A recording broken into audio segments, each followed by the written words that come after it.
Saudara dan saudariku yang dikasihi Tuhan, merespon kasih setia Tuhan sepanjang hari ini, Selasa Pon tanggal 21 Juni 2022. Marilah kita bersyukur kepada Tuhan dengan merenungkan sebagian sabdanya. Marilah kita berdoa. Ya Tuhan, kiranya Roh-Mu yang kudus menerangi hati, jiwa, dan pikiran kami, agar kami memahami firman-Mu, dan agar kami hidup seturut dengan kehendak-Mu. Amin.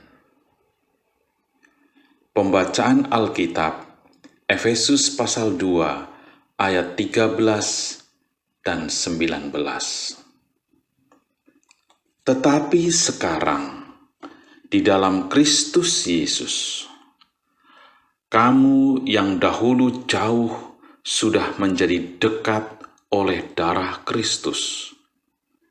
Demikianlah kamu bukan lagi orang asing dan pendatang, melainkan kawan sewarga dari orang-orang kudus dan anggota-anggota keluarga Allah. Demikian sabda Tuhan. Saudara-saudariku yang dikasihi Tuhan, konteks perikop yang kita baca malam ini berlatar belakang perseteruan antara orang-orang Kristen Yahudi yang bersunat dengan orang-orang Kristen non-Yahudi yang tidak atau belum bersunat, terjadi pada awal penyebaran kekristenan. Orang-orang Kristen non-Yahudi dipandang rendah dan dikucilkan atau dipinggirkan, dipandang sebagai jauh dari Kristus dan dianggap tidak mendapat bagian dalam perjanjian keselamatan oleh saudara-saudara mereka, Kristen Yahudi, karena mereka tidak bersunat. Orang-orang yang pernah dikucilkan pasti tahu bagaimana rasanya diperlakukan sebagai marginal, sebagai orang yang disingkirkan. Paulus mengingatkan umat Kristen bahwa perseteruan itu harus segera diakhiri. Kristus Yesus melalui pengorbanannya telah merubuhkan tembok-tembok pemisah, menghancurkan perseteruan yang memecah umat dalam kotak-kotak perbedaan. Kristus memperdamaikan dunia dengan dirinya, dan itu juga berarti memperdamaikan perbedaan-perbedaan golongan yang ada di antara umatnya. Rekonsiliasi terjadi atas inisiatif Kristus. Itu dasar utamanya. Kamu yang dahulu jauh sudah menjadi dekat oleh darah Kristus. Pengorbanan Kristus memusnahkan perseteruan dan tembok pemisah. Atau dengan kata lain, Kristus mempersatukan perbedaan. Perbedaan seharusnya bukan menjadi alasan perpecahan, karena pengorbanan Kristus mempersatukan manusia dalam satu atap keselamatan.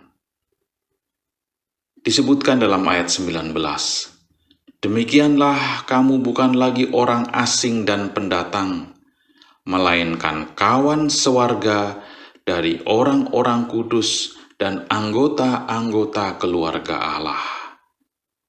Darah pengorbanan Kristus mendekatkan hubungan yang jauh, mengubah keterasingan pihak luar, orang asing dan pendatang, menjadi kawan sewarga, bahkan menjadi bagian dari anggota keluarga.